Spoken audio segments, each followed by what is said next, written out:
Yop les gens, c'est Monsieur Hydro et aujourd'hui on se retrouve pour ma toute première vidéo donc sur ma chaîne YouTube. Donc pour cette première vidéo en fait ce sera juste le lancement d'une série qui sera simplement comment j'ai la nommé déjà, oui, la config du mois. Donc en fait tous les mois je vais vous proposer une config selon les jeux de cette année et selon le budget, montage vidéo ou quoi. Donc là la première config ce sera pour vous faire passer en recommandé, donc vraiment passer bien et être tranquille, BF4, donc la prochaine série, le prochain opus de la série Battlefield.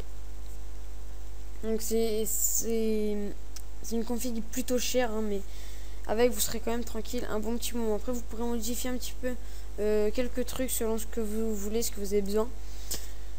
Et donc voilà, donc je suis sur le site LDLC. Je pourrais très bien être sur le site de grossebuildmatériel.net, mais j'ai décidé LDLC parce que c'est un site que j'ai l'habitude de commander dessus. Et donc voilà. Donc au niveau donc c'est vraiment de A à Z, ça va du boîtier au système d'exploitation. Donc au niveau du boîtier, j'ai décidé de prendre un boîtier plutôt sobre et plutôt simple, donc le Corsair Carbide 300R, donc avec une fenêtre parce que c'est stylé. J'aime beaucoup en fait, j'aime beaucoup ce qui est sobre, ce qui est facile et ce qui est assez spacieux, il faut dire ce qui est. Et en plus je crois même qu'il y a un double fond qui va vous permettre en fait de cacher vos câbles, donc tout ce qui est les câbles de l'alimentation, les câbles de la carte graphique, etc. De la carte, non, c'est surtout les câbles de l'alim, enfin bon, tous les câbles en général du boîtier. Donc ça va le cacher derrière en fait, et le boîtier sera beaucoup plus propre et beaucoup plus soigné on va dire. Donc après bon, vous pouvez changer selon ce que vous voulez, mais il y aura quand même quelques réglementations entre guillemets. Il faut d'abord prendre une ATX, sauf si vous prenez une carte mère micro ATX, mais pour tout ce qui est gaming je vous conseille quand même l'ATX, parce que vous avez beaucoup plus de chances de pouvoir mettre deux cartes graphiques. Donc là j'ai pris une carte graphique un petit peu chère, vous pouvez baisser le prix, c'est juste histoire pour ceux qui veulent mettre des SLI, faire un SLI, vous aurez juste à prendre cette carte graphique là, donc c'est l'une des moins chères je crois, qui permet un SLI. Et j'ai pris Asus pour la carte mère, parce que c'est beaucoup plus simple d'overclocking. Donc voilà, au niveau du boîtier il n'y a pas grand chose à dire, il est assez spacieux, il est épais et je crois même qu'il y a un ventilo dedans qui est offert. Enfin bon, c'est pas extraordinaire. Donc j'ai pas pris tout ce qui est ventilateur et etc, c'est vraiment juste les composants en général. Après vous aurez juste à rajouter selon le millimètre on va dire du boîtier. Sur ma chaîne je ferai pas mal de vidéos sur le hardware, donc vous serez un petit peu plus informé sûrement au fur et à mesure des vidéos. Ensuite au niveau de l'alimentation, c'est une Corsair 750 watts. J'ai pris une 750 watts histoire d'être un petit peu large, comme ça on pourra facilement comme ça vous pourrez, je veux dire, facilement remettre une carte graphique sans que vous changez d'alimentation. Enfin c'est assez large, même là changer de carte graphique, enfin bon. Ouais, donc elle n'est pas modulable par contre, c'est peut-être juste ce qui est dommage, mais vous pouvez également prendre une autre, mais après le prix va monter un petit peu. Il va monter un petit peu, donc ça va pas passer d'environ entre 70 et 80 euros, mais ça peut monter jusqu'à plus de 100 euros pour des modulaires.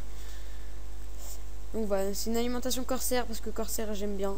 Au niveau des alimentations, ils font de très très bonnes alimes, il y a rien à dire là-dessus. C'est un peu comme les... Ah, maintenant le water cooling Corsair, il est extraordinaire. Franchement, il gère pas mal. Donc un disque dur tout simple, ça sert vraiment à rien. Cliquez dessus pour montrer ce qu'il y a d'autre. 7200 tours par minute, 6 gigabits par seconde, 500 gigas. Parce que j'ai décidé de prendre un SSD pour la bonne raison que pour le SSD il est beaucoup plus rapide, et maintenant une bonne config permet quand même d'avoir un SSD. Vous pourrez mettre donc vos jeux et votre système d'exploitation sur le SSD pour que ça aille un petit peu plus vite, enfin même beaucoup plus vite. Un SSD c'est vraiment indispensable sur un PC maintenant. Vous pouvez prendre un petit peu moins de gigabits par seconde. 250 c'est quand même énorme, mais c'est quand même recommandé parce que il y a de l'espace quand même.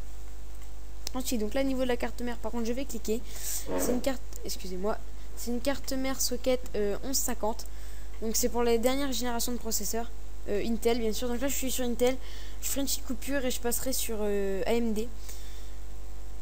Pour ceux qui veulent une config un petit peu moins chère, un petit peu plus accessible. Donc voilà, donc j'ai pris donc une carte graphique comme je dis avec 2 ports PCI Express 3.0, histoire que vous puissiez faire un SLI des dernières cartes graphiques.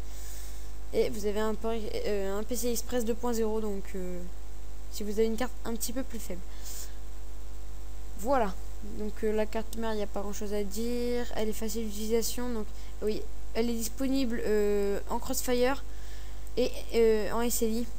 On peut mettre jusqu'à 32 Go de RAM, donc en 2800 mHz maximum.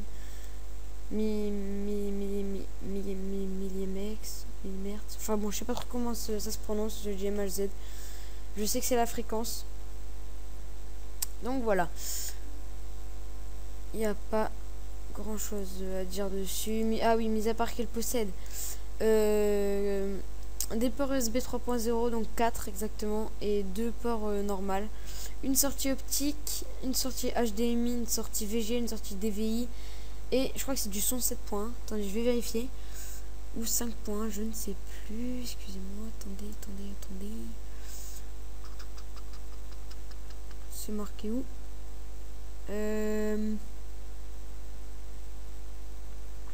Je ne le vois pas, je crois pas. Bah, ça doit être du 5 points. Je pense fortement que c'est du 5 points parce que je sais pas. Mais bon, enfin bref. Je pense que si c'est du 5 points, 5 points c'est déjà une très bonne qualité de son. C'est pas du 7.1, mais au pire d'une sortie optique. Si vous voulez vous brancher un casque en sortie optique, ce sera parfait. Donc la carte graphique que j'ai choisie, ce sera la MSI GTX. J'ai hésité à en prendre une Asus, mais je me suis dit MSI pour changer un petit peu du Asus. Qui va vous permettre de faire passer Battlefield 4 en élevé, donc pas en ultra, mais vous aurez sûrement des FPS en dessous de 50 FPS, ce qui est pas cool. Enfin bon, donc et PCI Express 3.0 bien sûr. Je crois que vous avez même Batman offert avec, c'est cool. Ouais, c'est là, né pour combattre. GeForce GTX. Donc c'est une carte graphique de 2 Go. Elle est overclockée d'usine. Par contre, ce que j'ai pas compris, c'est qu'en fait, il y a des cartes graphiques, ils demandent une 660 ou une 7950, je crois, je sais plus. Alors que. Et 3 Go de RAM pour la carte graphique. Alors que les deux cartes ont 2 Go de RAM. Donc je comprends pas. Enfin bon. Ensuite. Ça rame un petit peu. Voilà. Ensuite, donc Microsoft Windows 8 64 bits. Donc parce que pour faire tourner Battlefield 4 en recommandé, il demande Windows 8. Je vois pas trop ce qui change. Enfin bon, je l'ai mis quand même au cas où. Donc voilà, Windows 8. Ensuite, niveau de la RAM, des Corsair Vengeance, donc Pro Series. J'ai pas pris des Corsair Vengeance basiques parce qu'ils commencent à dater un peu les Corsair Vengeance basiques. J'ai pris la Pro Series, j'ai pas pris des Dominator non plus. Si vous avez le budget, prenez-les, j'ai envie de vous dire. Enfin, il faut bien faire attention que ce soit du PC3 12800. Sinon, ça passera pas sur votre... Enfin, ça passera sur votre carte mère. Mais sûrement pas... Mais sûrement pas sur avec votre processeur. Ça, c'est de brider un petit peu, donc c'est pas utile de mettre de l'argent pour rien. Ensuite, j'ai pris le minimum au niveau du processeur. Enfin, le minimum, c'est le i5 3570K, je crois. Donc c'est un 4, enfin ils font un 4 core Intel, mais bon, j'ai pris des i5 parce que c'est quand même de la très très bonne qualité. Les i5 en plus c'est sur le dernier processeur Haswell. Et donc c'est le socket 1150 bien sûr. Et vous pouvez également prendre un i7 si vous avez le budget, le i7 4770K. Et si vous voulez prendre une autre carte mère en socket 1155, il faudra prendre la série 3770 et 3750K. Donc voilà, c'est fini. Ça remonte à un total d'un budget de 1090, donc 1100 € sans frais de port. Attention. Donc vous pouvez comparer avec d'autres sites, ça, vous pouvez avoir un peu moins cher. Après, bien sûr, vous pouvez enlever quelques trucs. Par exemple, si vous avez un disque dur, vous l'enlevez, ça vous fera un petit peu moins. Si vous voulez pas de SSD, vous enlevez, ça fera un petit peu moins pareil. Si vous êtes déjà Windows 8, vous pouvez enlever aussi et arriver là, ça baisse assez vite, hein. On est quand même à 775 €. Ça descend plutôt rapidement. Donc voilà, la première partie est terminée. Maintenant, je fais une petite coupure et on se retrouve pour AMD. Allez. Ok, donc voilà, on se retrouve maintenant pour la deuxième partie de la vidéo. Donc chez AMD cette fois-ci. Donc j'ai pris le même boîtier. J'ai vraiment pris tout pareil à partir du SSD donc, et de la RAM. Donc en fait, il y a trois trucs qui changent. Donc j'ai également changé de carte graphique. Vous pouvez bien sûr prendre une carte graphique si cela vous souhaite. Le seul hic en fait que je vais vous le dire, hein, je vais pas vous le cacher, c'est que les cartes mères AMD ne prennent pas en compte les PCI Express 3.0, ce qui fait que vous aurez quand même une carte graphique en 2.0 avec une baisse minime de puissance. Mais bon, c'est vraiment minime, hein, c'est pas ça qui va faire vraiment basculer votre jeu, mais c'est vrai que c'est quand même un petit peu dommage quoi. Enfin bon, au pire vous pouvez attendre un petit peu, mais je vous conseille quand même de prendre la configuration Intel qui sera beaucoup plus recommandée pour Battlefield 4.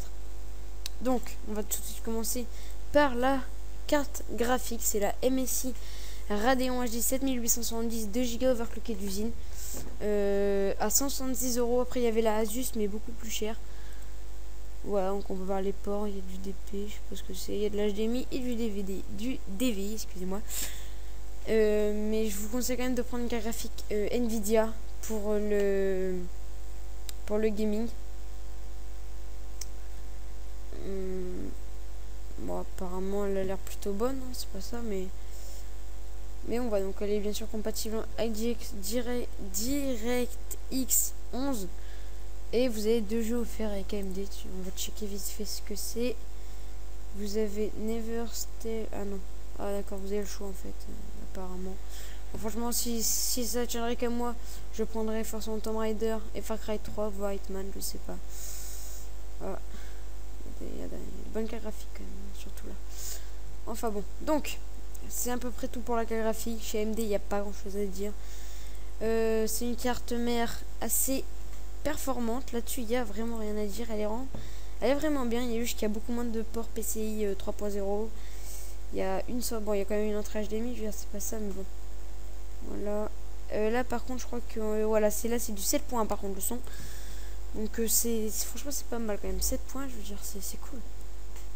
Voilà. Donc elle prend bien évidemment en compte les 8 corps. Par contre je crois qu'il faudra changer la ligne parce que ça a consommé à mort ça du 8 corps. Donc voilà pour la carte mère. Et maintenant on passe au processeur. Donc ça consomme énormément. Par contre chez AMD, ah non, 95 watts, ça d'accord. Donc c'est une version boîte. Donc je crois qu'il y a le ventilateur avec. Si vous devrez en prendre un Noctua. Je peux vous montrer vite fait. Mais enfin bon, vous n'êtes pas non plus pratiquement. Donc c'est un 6 corps. Est-ce qu'il faut minimum 6 corps? Si vous avez checké la config de Battlefield 4, elle gère bien le multitâche chez AMD, c'est pas ça. Par contre les microns, donc là c'est enfin la gravure on va dire elle est beaucoup mieux chez Intel. Donc après donc niveau c'est pas le processeur M3 filtré. Hop, je vais montrer vite fait. Oui, donc il y a des bicoètes qui sont vraiment bien. Le Cooler Master 212 Evo, je crois que c'est celui-là. Ou celui-là même. C'est vraiment 2 ventilateurs très bien pour overclocker un petit peu. Après, il faut quand même prendre du Noctua, quoi, c'est sûr. Hein, ça, je vous le cache pas. Voilà, donc là, un peu, là, une Air Max, enfin, voilà, Noctua. Il y a pas. Putain, celui-là, il déglingue. Il est pas mal. Voilà. Donc, c'est à peu près tout pour MD. Il n'y a pas grand chose qui change. Sauf le prix qui est quand même beaucoup plus considérable. Surtout si vous avez pas, comme je l'ai répété, ça. Si vous avez ça, que vous voulez pas des SSD par exemple. Que vous avez déjà ça. Et ben, je peux vous dire que voilà, votre config a changé. Elle remonte plus qu'à 642 €. Et vous pouvez enlever des trucs au pire. Donc, voilà, c'est une configuration qui fait un peu tout. Vous pouvez très bien faire du gaming comme du montage vidéo. Donc c'est une configuration vraiment pas mal, hein, je vous la conseille, même si moi je suis plus du côté Intel. Après c'est que mon avis, Intel est supérieur à AMD. Voilà, donc partagez un peu vos idées dans les commentaires. sur quel jeu vous voulez que j'adapte la prochaine config. Et donc on va se laisser là-dessus, excusez-moi. Donc voilà, ciao tout le monde.